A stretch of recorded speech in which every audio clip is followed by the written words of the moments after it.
I recently had a client ask me, how do I find trace precedents in Excel 365?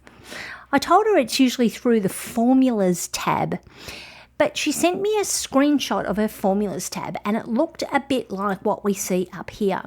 This is the web version of Excel 365, which is great if you just want to do sort of simplistic stuff in Excel, some formulas, some functions, but if you want to do heavy data lifting or things like creating macros, you need the desktop version of Excel.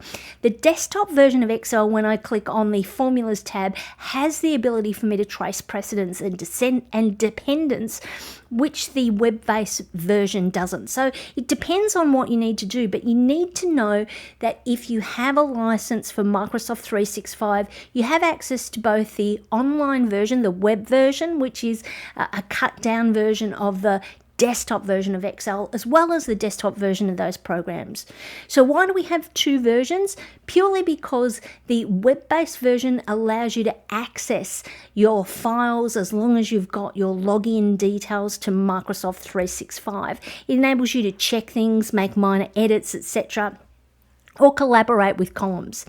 One isn't better or worse, it's just they're both the same, except the desktop version is the one you need if you do heavy data analysis.